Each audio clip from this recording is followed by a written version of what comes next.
राजधानी लखनऊ के काकोरी क्षेत्र से शिक्षा, चिकित्सा, रोजगार और ओपीएस समेत विभिन्न जनहित मुद्दों को लेकर जन जागरण यात्रा का शुभारंभ किया गया। विजय कुमार बंधु के नेतृत्व में निकाली गई इस यात्रा में कई सामाजिक संगठनों, किसान यूनियनों और छात्र संगठनों के प्रतिनिधियों ने उत्साहपूर्वक भाग लिया।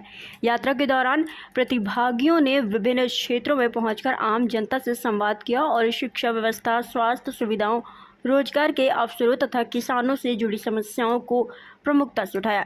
किसान संगठनों के प्रतिनिधियों ने भी अपनी मांगों और समस्याओं को जन जागरण अभियान के माध्यम से लोगों के सामने रखा। आयोजकों ने बताया कि ये यात्रा 25 जून को प्रस्तावित बड़े आंदोलन की तैयारी का हिस्सा है, जिसका उद्देश्य जनहित के मुद्दों पर लोगों को जागरूक करना है और व्यापक जन समर्थन जुटाना है। उन्होंने अधिक से अधिक लोगों से इस अभियान से जुड़ने और जन समस्याओं के समाधान के लिए एकजुट होने की अपील की। हो रही है, मूलतः किस तरह की समस्या है जिसको लेकर आज यात्रा चालू है? देखिए, ये यात्रा जो शुरू हो रही है ये एक तरह से कर्मचारियों की जन चेतना से जुड़ी हुई यात्रा है कि पूरे प्रदेश का जो कर्मचारी है, कर्मचारी भी अपने हक के लिए जाग रहा है, जान रहा है।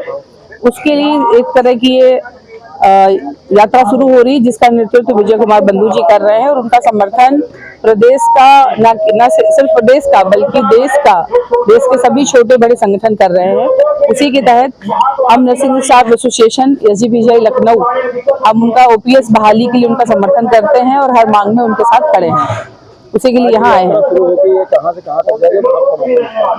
ये अभी उन्होंने जानकारी दी कि पहले चरण में 6 जिलों में यात्रा करते हुए उसका उत्तर प्रदेश में ही ये यात्रा चलेगी। पहले चरण में 6 जिलों में करेंगे, फिर उसके बाद फिर अगले चरण में फिर 6 जिले लेंगे। इस तरह से यात्रा करेंगे और उन्होंने सितंबर में 25 सितंबर की तारीख दी है जिसमें उत्तर प्रदेश के लखनऊ में, राजधानी में एक कर्मचारियों का एक करेंगे, वो रैली करेंगे। 25 सितंबर की तारीख आज इन्होंने यहाँ पे बताई है जिसका हम समर्थन करते हैं और उसमें भारी से भारी मात्रा में कर्मचारी पहुँच के उसको सफल बनाएंगे। कितने लोग एकत्रित होने की उम्मीद है? सबकी शिक्षक है, बेरोजगारी को लेकर है, कितने लोग इसमें एकत्रित होने की? इसमें देखिए लाखों की संख्या में लोग एकत्रित होंगे, क्योंकि आप देख ही रहे हैं कि जो मध्यम वर्ग, आज देश का जो मध्यम वर्ग है, जो नौकरी से जुड़ा हुआ है, उसकी समस्याएं, नौकरी, रोजगार नहीं मिल रहा है, परीक्षाएं हो रही हैं, वो लीक हो रही हैं। आज बंधु जी ने बंधु जी के समर्थन में यहाँ पर किसान यूनियन और व्यापारी संगठन वगैरह भी उनके समर्थन में आए हुए हैं। तो जो भी इस तरह का जो वर्ग है, एक तरह से कह लीजिए कि मध्यम वर्ग जो पढ़ा लिखा है और रोटी रोजगार की तलाश में घूम रहा है, ऐसे लोग उनका समर्थन करते हैं तो भारी से भारी संख्या में लोग पहुंचेंगे। और जैसा कि दिल्ली में रैली हुई थी 2023 में, उसमें भी दिल्ली में रामलीला मैदान कर्मचारियों ने भर दिया था। तो पूरी उम्मीद है कि 25 सितंबर जो उन्होंने तारीख रखी है लखनऊ में, उससे ज्यादा ही संख्या में वहां पर लोग होंगे, लाखों की संख्या में लोग होंगे। लता सचान, नर्सिंग यूनियन SGPGI की अध्यक्ष। देखिए, आज जिस शहीद स्थल पर हम लोग बैठे हैं, ये बहुत ऐतिहासिक जगह है और जो भी इतिहास का विद्यार्थी होगा जानता होगा काकोरी कांड। और ये उस समय लोगों ने, हमारे देश के क्रांतिकारियों ने बिगुल फूका जिसका कहा जाता सूर्य अस्त नहीं होता। उस अंग्रेजों के खिलाफ यही काकोरी जगह है जहां पर ट्रेन को लूटने का काम किया देश हित में, अपनी आजादी के लिए।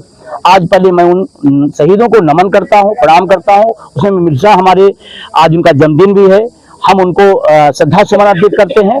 और अटेवा ने काकोरी शहीद स्थल क्यों चुना? इसलिए चुना कि हमारे नौजवानों में बात आए कि लोगों ने इस देश के लिए अपनी कुर्बानी तक दी है, तो अगर वर्तमान सरकार तानाशाही करती है, हमें गुलामी की तरफ ले जाती है, तो इसी प्रेरणा स्थल से, इसी तहीक स्थल से हम लोग तय करेंगे कि हम, अगर हमारे क्रांतिकारियों ने आजाद दिलाया तो हम उसको गुलाम नहीं होने देंगे। ये हमारा धर्म है, ये हमारा कर्तव्य है। इसीलिए आज नमन करते हुए, हम उन सबको प्रणाम करते हुए अपनी बात को आगे बढ़ाते हैं। हमारी जो लड़ाई है, हमारी लड़ाई है देश का 1 करोड़ से ज्यादा शिक्षक कर्मचारी जो पुरानी पेंशन से वंचित है। नेता 4-4 पेंशन लेगा और देश का सैनिक बल जो किसान मजदूर का बेटा होता है, देश की सेवा करता, अपनी जान न्यौछावर करता है, उसको एक भी पेंशन नहीं। ये कौन सा राष्ट्रवाद? प्रधानमंत्री जी बताएं, इस देश के गृह मंत्री बताए, रक्षा मंत्री बताए, अर्धसैनिक बलों को पेंशन न देना कौन सा राष्ट्रवाद है? मेरी रथ का पहला टैगलाइन नहीं है। क्यों? क्योंकि गरीब किसान मजदूर का बेटा है, वो किसी सांसद और मंत्री का बेटा नहीं है, इसलिए उसके बारे में सोचा जा रहा है। तो हमारी पहली लड़ाई है कि देश के अर्धसैनिक बलों को तत्काल पेंशन मिले, शिक्षकों कर्मचारियों को मिले। दूसरा है जो नौजवान है, चाहे वो रोजगार में हो, वो टेंशन में आ गया टीटी पे, मतलब 20 साल नौकरी करे, उसके बाद आप टेस्ट लगा रहे हो, तो नेताजी 75 साल में कब टेस्ट देंगे? कब देंगे भाई? और अगर इस देश का, इस प्रदेश का टीचर टेट 20 साल दे सकता है, तो चीफ सेक्रेटरी साहब जिन्होंने आदेश निकाला है वो भी 25 साल पहले यूपीएससी निकाले, आज प्री निकाल के दिखा दे, हम 10 हम परीक्षा देने को तैयार हैं, लेकिन अपने लिए, उन्हीं के लिए क्यों? तीसरा, नौजवान सड़कों पर लाठियां खा रहा है। 3.5 लाख पद इस प्रदेश के अंदर सरकारी सिस्टम में खाली पड़े हैं। आपके पास एक दिन खाली नहीं होते हैं। अगर राष्ट्रपति का पद 5 तारीख खाली हो, 3 तारीख को बुक हो जाएगा। विधायक और सांसदों का चुनाव अगर हमको 25 कराना है, तो हम 22 को करा लेंगे। तो फिर इस देश के जो नौजवान है, जो रोजगार के लिए संघर्ष कर रहे हैं, उनके लिए पद खाली, भर्तियां क्यों नहीं हो रही? भर्तियां कर रहे हैं तो पेपर लीक हो रहा है। हम तो कहते हैं पेपर लीक नहीं, सरकार लीक हो गई है, ये सरकार लीक हो गई है। तो मैं इस बात के लिए कहना चाहता हूं, ये हमारे विषय है, चाहे नौजवान हो, किसान हो, मजदूर हो, इनके ऊपर जिस तरह का अत्याचार किया जा रहा, और एक शिक्षक के साथ, मैं एक शिक्षक होने नाते कह रहा हूं, उसको अपमानित किया जा रहा है। टीटी सिर्फ परीक्षा नहीं ली जा रही है, अपमानित करने का काम किया जा रहा है। इसलिए किया जा रहा है कि अगर शिक्षक, जो देश का, प्रदेश का, नौजवान का निर्माता होता है, वो अपमानित हो जाएगा, तो आने वाली पीढ़ी फिर गुलाम होगी। ये टीटी एक गुलामी प्रथा की शुरुआत की जा रही है, उसके हम खिलाफ हैं। तमाम संगठनों के लोग आए हुए हैं, तमाम 7.5 लोग हैं, तमाम सामाजिक संगठनों के लोग हैं।